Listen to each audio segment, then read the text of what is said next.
जय मसीह की दोस्तों। जब हम पुराने नियम में पहले राजाओं की पुस्तक खोलते हैं और उसके आखिरी अध्याय 22 में जाते हैं, तब वहाँ पर हमें 51 से 53 तक एक मनुष्य का परिचय मिलता है जिसका नाम है राजा अहज्या। ये कोई ऐसा वैसा राजा नहीं है, यह बहुत ही बड़ा राजा है। लेकिन अगर इसके विषय में हम जानने की कोशिश करें तो हमें पता चलता है कि जैसे उसके पिता ने बाल की उपासना की, ठीक वैसे ही वो भी बाल की उपासना करता था। यानी कि कई अन्य राजाओं की तरह वो भी वही कार्य करता था जो यहोवा की दृष्टि में बुरा था। और इसीलिए जब हम दूसरा राजाओं की पुस्तक को खोलते हैं और उसके पहले अध्याय में पढ़ते हैं, तब हम देखते हैं कि राजा अहज्या के साथ क्या हुआ। वह एक दिन अपने कमरे में खिड़की में से कुछ झांक रहा था या कुछ कर रहा था, लेकिन फिर क्या हुआ कि वह वहाँ से गिर पड़ा और बीमार हो गया। अब राजा अहज्या, जो कि बाल देवता की उपासना करता था, अब वो ये जानना चाहता था कि अब जब वो इस खिड़की से गिर गया है और बीमार हो गया है और उसकी हालत बहुत बुरी है, तब वो ये जानना चाहता था कि उसके देवता उसको बचाएंगे, अर्थात वो बच पाएगा या नहीं। और इसी के लिए उसने अपने दूतों को अपने राज्य से एक अलग जो देश था एक्रोन नाम का, वहाँ पर भेजा। और क्यों भेजा? क्योंकि वो चाहता था कि एक्रोन में भी जैसे कि एक देवता है, जैसे कि राजा अहज्या के राज्य में एक देवता है, वैसे ही एक्रोन में भी बाल जबूब करके एक देवता है।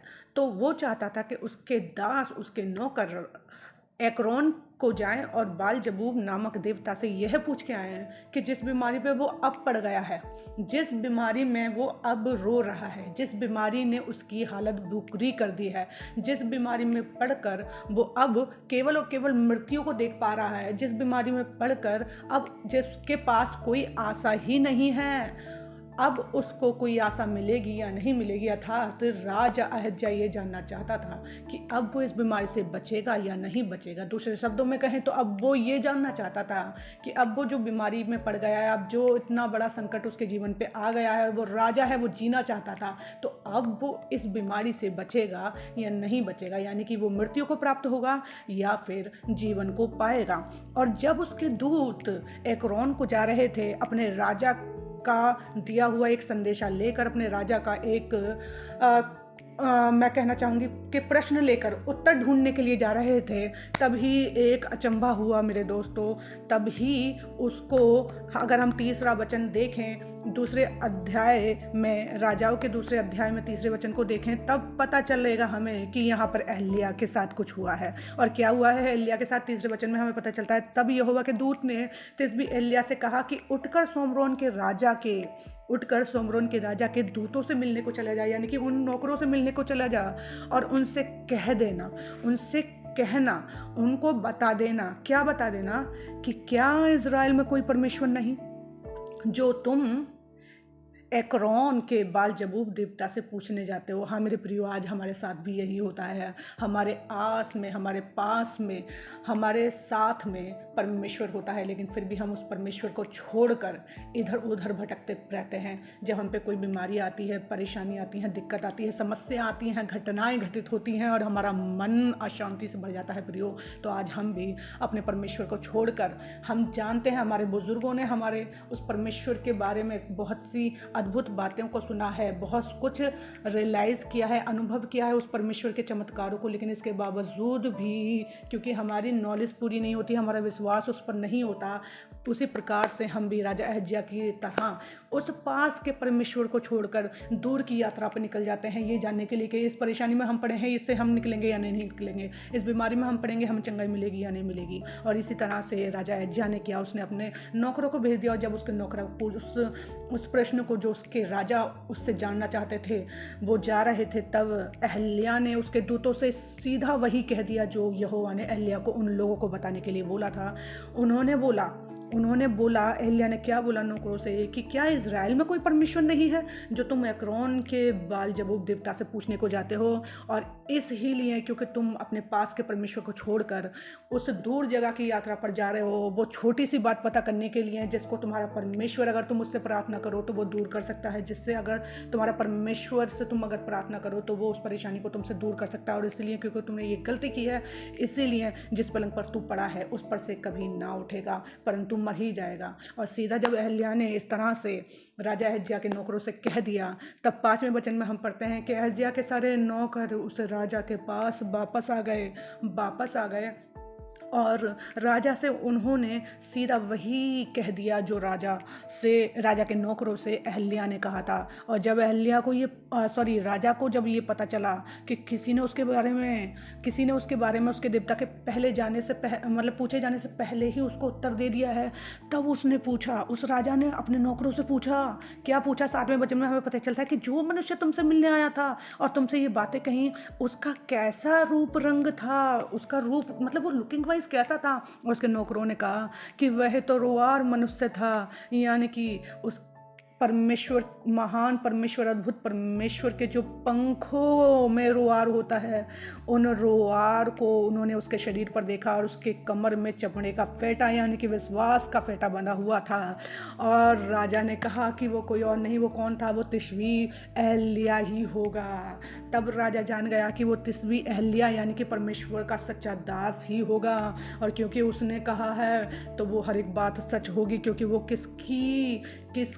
किसकी राज्य में काम करता है? वो परमेश्वर के राज्य में काम करता है, वो परमेश्वर के लिए काम करता है। इसीलिए जो अहल्या ने कहा है वो सच ही होगा, क्योंकि सब अहल्या के बारे में जानते थे। तब उस राजा ने क्या किया? उस राजा ने सोचा कि अगर अहल्या ने ऐसा कह दिया तो ऐसा ही होगा, लेकिन अगर अहल्या को मैं किसी तरह से मनाने पाऊँ कि मेरे बारे में अच्छा कहे तो वो अच्छा भी कह सकता है। और इसलिए उस राजा अहज्या ने क्या किया? अपना दिमाग चलाया और उसने 50 सिपाहियों के ऊपर एक प्रधान को भेजा, यानी कि उसने एक ऐसा प्रधान भेजा जिसके अंडर में 50 सिपाही काम करते थे। और उन सिपाहियों को भेजा, कहा जाओ अहल्या के पास और उससे कहो कि मेरे पास आ जाए।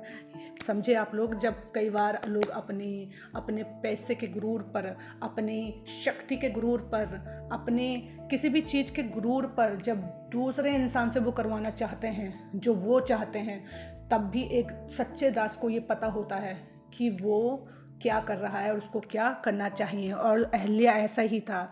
अगर हम अहल्या के विषय में आगे पढ़ें तो इस वचन में, अगर आगे हम पढ़ेंगे 90वें वचन में, तो हम देखेंगे कि राजा की आज्ञा के अनुसार वो सारे सिपाहियों का प्रधान अपने 50 सिपाहियों को लेकर अहल्या के पास गया। और अहल्या को जब उसने देखा तो क्या देखा? कि वह पहाड़ की चोटी पर बैठा है, वो परमेश्वर की भक्ति में बैठा है, वो परमेश्वर की प्रार्थना करने को बैठा है, वो परमेश्वर के चरणों में बैठा है, यानी कि वो परमेश्वर से प्रार्थना कर रहा था। और उस प्रधान ने परमेश्वर के भक्त को पुकार के कहा कि हे परमेश्वर के भक्त, राजा ने कहा है नीचे उतरा। और जिस तरह से उस प्रधान ने कहा एक अहंकार के साथ कि ए परमेश्वर के भक्त, राजा ने कहा है, उसने अहल्या को बहुत छोटा समझा। उसने सोचा कि ये परमेश्वर क्या है, ये परमेश्वर का भक्त तो ही है।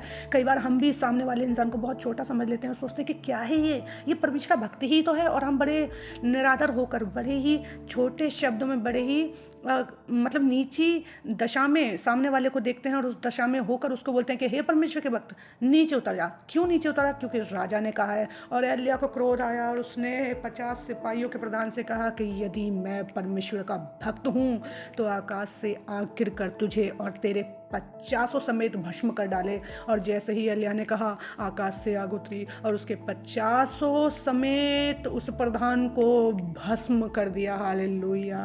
और फिर राजा को जब ये पता चला कि उसके 50 सिपाही और उसके प्रधान क्या हो गए हैं, नाश हो गए उस आग से, जो अहल्या ने आसमान से यहोवा की आज्ञा अनुसार बरसा दी। और इसीलिए उसने फिर से प्रधान भेजा। उसने फिर से एक और प्रधान भेजा जिसके अंडर 50 और लोग यानी कि सिपाही काम करते थे। और वो सिपाही भी और वो परमेश्वर का प्रधान भी अहल्या के सामने कहने लगा कि हे परमेश्वर के भक्त, राजा ने कहा है। फुर्ती से नीचे उतरा। उसने भी अहंकार में होकर अहल्या से कहा कि हे परमेश्वर के भक्त, राजा ने कहा है। राजा ने फुर्ती से नीचे उतरा, जितनी जल्दी हो सके नीचे उतरा। अहल्या ने उनको भी उत्तर देकर कहा कि यदि मैं परमेश्वर का भक्त हूँ तो आकाश से आग गिरकर तुझे तेरे 50 समेत भस्म कर डाले। और ठीक एलिया के अनुसार, ठीक परमेश्वर की इच्छा अनुसार उस प्रधान के साथ उसके 50 सिपाहियों के समेत वैसा ही हुआ, अर्थात आसमान से आग बरसी, आकाश से आग बरसी और वो सब भस्म हो गए। और जब दूसरी बार ये राजा को पता चला, उसने हार नहीं मानी। उसने फिर से तीसरी बार 13वें वचन में हमें पता चलता है कि एक और प्रधान को भेजा उसके 50 सिपाहियों समेत। अब ये प्रधान थरथरा गया, क्योंकि इससे पहले एक बार नहीं बल्कि 2 बार एलिया ने 50 सिपाहियों पर प्लस उसके एक एक प्रधान पर आग बरसा दी थी। अब ये थरथरा गया, क्योंकि अगर राजा की आज्ञा नहीं मानेगा, अगर ये अपने काम पर अपने सबसे ऊंचे अधिकारी की आज्ञा नहीं मानेगा तो भी ये अपने प्राणों को खोएगा, और अगर एलिया के सामने जाएगा तब भी ये अपने प्राणों को खोएगा, बिल्कुल उन 2 प्रधानों की तरह जिन्होंने इससे पहले अपने प्राणों की हानि उठाई है। और इसीलिए इस प्रधान के पास कोई भी ऑप्शन नहीं था, कुछ भी ऑप्शन नहीं था। इसलिए 14वें वचन में हम पढ़ते हैं, बल्कि इस अध्याय में अगर हम पढ़ें तो हम देखते हैं कि 50 सिपाहियों के जो 2 प्रधान अपने 50 समेत पहले आए थे, उनको तो आग ने आकाश से गिरकर भस्म कर डाला। परंतु ये वो बातें हैं जो ये तीसरा प्रधान किससे कह रहा है? एलिया से कह रहा है। परंतु अब मेरा प्राण तेरी दृष्टि में अनमोल ठहरे, ये इसका 14वां वचन कहता है। लेकिन अगर इससे पहले आप 13वें वचन को पढ़ेंगे तो आप देखेंगे कि जब ये प्रधान इधर से भी फंसा और उधर से भी फंसा, और इसने जब इस सिचुएशन को देखा तो ये जब गया एलिया के पास तो सीधा इसने ये नहीं कहा कि हे परमेश्वर के भक्त तू नीचे उतरा, क्योंकि राजा ने कहा है। इसने वो बातें नहीं अपनाई जो इससे पहले 2 प्रधानों ने अपनाई थी जो एलिया के पास आए थे। इसने कुछ और ही कहा। इसने 13वें अध्याय में क्या कहा? फिर राजा ने तीसरी बार 50 सिपाहियों को एक और प्रधान को 50 सिपाहियों समेत भेज दिया, और 50 का वह तीसरा प्रधान ऊपर चढ़ गया। उसने नीचे वेट नहीं किया, वो ऊपर चढ़ गया। और उसने आगे क्या किया? एलिया के सामने घुटने केवल गिरा और गिड़गिड़ाकर उससे कहने लगा, हे परमेश्वर के भक्त, मेरा प्राण तेरे इन 50 दासों के प्राण तेरी दृष्टि में अनमोल ठहरे। उसने अपने लिए प्रार्थना करना शुरू कर दिया। उसने एलिया जो कि परमेश्वर का भक्त था, उसका सत्कार करना, उसका सम्मान करना शुरू किया। उसने कहा, हे परमेश्वर के भक्त। फिर उसने रिक्वेस्ट की कि मेरा प्राण और तेरे इन 50 दासों का प्राण तेरी दृष्टि में अनमोल ठहरे, क्योंकि इससे पहले जो आए थे उसको तो तूने भस्म कर डाला, परंतु अब मेरा प्राण तेरी दृष्टि में अनमोल ठहरे। और जब उसने ऐसा कहा तब एलिया ने 15वें वचन में कहा, तब यहोवा के दूत ने फिर एलिया से कहा, जब उसने इतना सम्मान किया उस एलिया का और उसने उसको अपनी क्रूरता नहीं दिखाई, वो राजा की ओर से आया, उसने ये नहीं दिखाया, राजा ने कहा है नीचे उतरा, उसने इस तरह के घमंड भरे शब्द एलिया को नहीं बोले। बड़ी नर्मता से एलिया से बात की, क्योंकि वो जानता था कि अगर वो गुस्से में बात करेगा, वो अहंकार में बात करेगा तो वो एलिया के सामने अपने प्राणों को खो देगा, बिल्कुल वैसे ही जैसे कि 2 पहले भी आकर उसके सामने प्राणों को खो चुके थे। इसलिए उसने अपने आप को नर्म बनाया दोस्तों, और एलिया के सामने कहा कि हे परमेश्वर के भक्त, मेरे प्राण और इन लोगों के प्राण, ये 50 अधिकारी जो मेरे अंडर में काम करते हैं, इनके प्राण तेरी दृष्टि में अनमोल ठहरे हैं। अर्थात उसने एक तरह से दूसरे शब्दों में कहें तो एलिया को और उसके परमेश्वर को सम्मान दिया। और इसीलिए जब एलिया ने उसकी बातों को सुना तब यहोवा के दूत ने एलिया से एक बार फिर से बात की और उससे कहा कि नीचे जा और उससे मत डर। यहोवा ने एलिया से कहा कि नीचे चला जा और अब उससे मत डर। तब एलिया उठकर उसके संग राजा के पास नीचे गया। वो बीमार राजा जो उठ नहीं पा रहा था, वो गया था एलिया से मिलने के लिए, और वो नीचे खड़ा हुआ था। उसने उस अधिकारी को भेजा था कि जा ऊपर जाके किसी भी तरह से एलिया को नीचे लेकर के आ। और जब एलिया नीचे आया तो उसने फिर से कहा उस राजा से कि तूने तो एक्रोन के बाल जबूब देवता से पूछने को दूत भेजे थे, तो क्या इस्राएल में कोई परमेश्वर नहीं कि जिससे तू पूछ सकता? और जिस तरह से उसने बोला, फिर उसने ये भी बताया कि यहोवा का वचन ये कहता है कि अब उसी कारण तू जिस पलंग पर पड़ा है उस पर से कभी ना उठेगा, परंतु मर ही जाएगा। और ठीक वैसे ही हुआ भी। इस कहानी में दोस्तों हमें ये पता चलता है कि हम अपने अहंकार में कई बार परमेश्वर के दासों को परमेश्वर के लोगों को इज्जत देना भूल जाते हैं। कई बार हमारे पैसे का घमंड, हमारी सुंदरता का घमंड, हमारी बुद्धिमानी का घमंड परमेश्वर के लोगों को हम मतलब बहुत छोटा जानते हैं, बहुत तुच्छ जानते हैं। और इस तरह से परमेश्वर का वचन जैसे कि कहता है कि अगर तुम मेरे भेजने वाले का सम्मान ना करो तो मतलब मेरा सम्मान नहीं करते। जब हम उसके दासों का सम्मान नहीं करते तो ठीक इसी तरह से हम उस परमेश्वर का भी नहीं सम्मान करते। और जब हम परमेश्वर का सम्मान नहीं करते दोस्तों, तो हम अपने प्राण की हानि उठाते हैं। यहाँ पर राजा अहज्या के तीसरे प्रधान ने ये बात बहुत अच्छे से समझी और इसीलिए उसने दास का सम्मान किया, अर्थात उस परमेश्वर, महान परमेश्वर का सम्मान किया जिसने आग अहल्या के कहने पर बरसा दी और दो प्रधानों को उनकी 50-50 सेना के लोगों के समेत आग बरसा कर मार डाला। इसलिए उसने अपने प्राण के लिए भीख मांगी अहल्या से, और अहल्या ने ठीक इसी प्रकार से तीसरी बार वो आग बरसाने के लिए यहोवा से प्रार्थना नहीं की और ना ही उस प्रधान को मारने के लिए बोला। और इसीलिए उस प्रधान ने अपनी बुद्धिमानी से अपने प्राणों को बचाया।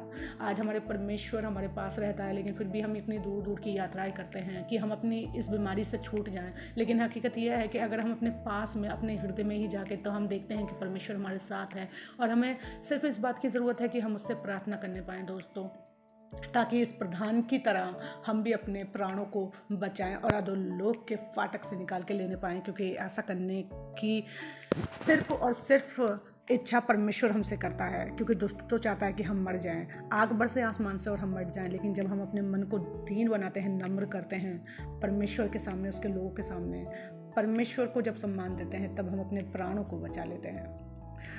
आशा करते हैं परमेश्वर के इस वचन के द्वारा आप सब ने बहुत आयत की आशीष पाई होगी। सबको जय मसीह की।